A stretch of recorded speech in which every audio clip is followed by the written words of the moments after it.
Good evening. Before we talk about next week's program, I want to give you some facts. Black women in the US face a maternal mortality rate of 50.3 deaths per 100,000 live births, which is more than 3 times higher than the rate of white women, which is 14.5%. This disparity is persistent, with Black women facing the highest risk across all racial groups due to factors like systemic racism, unequal access to care, and chronic conditions. Black women are at least 4 times more likely to die from pregnancy-related causes than white women. And Black women over 40 are at the highest risk. In the United States, non-Hispanic Black infants consistently have the highest infant mortality rate at approximately 10.8 to 10.9 deaths per 100,000 live births. And that was taken from the 2023 data. This rate is more than double the non-Hispanic white infants. Native Americans, or what I would call indigenous people, has a number of 8.6 to 9.2 in population. Here's an issue that really touches my heart and makes me stay in the fight to ensure that we have health care for all. Researchers estimate 51,000 additional people will die each year because of this bill enactment. Another 20,000 lives could be lost each year from disenrollments in Medicaid, Medicare, and Marketplace coverage, and 13,000 from rollback of nursing homes, staffs, and staffing rules. What we tend not to remember is that healthcare is part of an intersectional responsibility of this country. And the loss of healthcare has intersectional harm. I am a retired union vice president for transfer workers in New York City. So labor was my foundation in terms of law. And when I think about the men and women in labor all over this country and how much they give every single day to prop this country up, and how little they get back in return, not only in wages, but also in healthcare and other opportunities, they still don't have a living wage. But at minimum, they could at least have the best healthcare in the country. In the second richest healthcare in the world, in the second largest banking system in the world, we're talking about North Carolina right now, in the country that claims to be the brightest, the biggest, the boldest, and wealthiest in the world, we still do not have universal healthcare.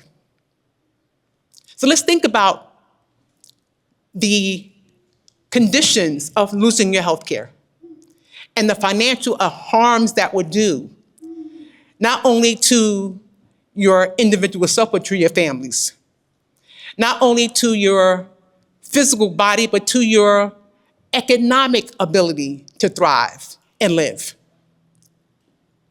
How that would affect your housing opportunities, your working conditions, and ability to actually work. How that would affect you not only emotionally, but mentally. And the point is this: many organizations have been talking about it, but we have not been about it. 12 years ago, Margie Storch, Jessica Sachs, and I, and so many others stood before the government building fighting for healthcare for all. At that time, fighting for healthcare, period, in the state of North Carolina.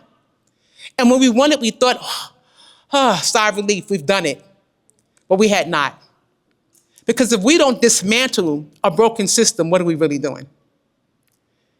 Anytime we're in any system that puts profits over people, something is wrong. And we want to talk about the 2% of billionaires who are doing well. Some of those billionaires are right here in the state of North Carolina. And we've been far too quiet. We've gone on with our days, and I understand that, just trying to make it through the day, but never really being intentional but how we have to work together. When I look at what's happening in this country after 58 years in civil rights, living here in the Charlotte area, oftentimes I feel despondent. And I have to pray and ask God to give me the words, give me the work, give me the concept, give me the ideas to move forward.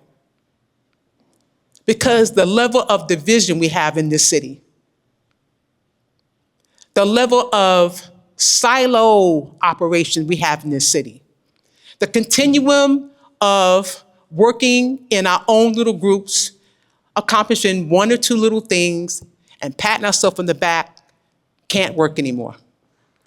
We have to be intentional about working together. There is nothing so important that we have the continual undermining of one another. There is nothing so important that we can't say, you know what, I'm tired, but I need to be in that room because my voice matters and my story matters. My situation matters. It is time for us truly to work in love and walk in love. And love is an action word. We must take action.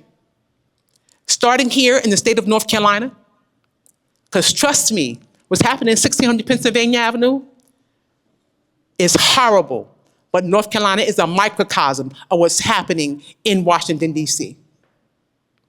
And just getting someone out of office is not sufficient. I'm proud of what we did in the primary, but it really is about finding people who are like-minded and who are fearless to put in office, to not only do what they promised to do, but to think much larger than what we're talking about in this room. Reimagine what it could look like if we actually work together, because it's really about us. That's my slogan. It's about us. And each one of us have a part to play.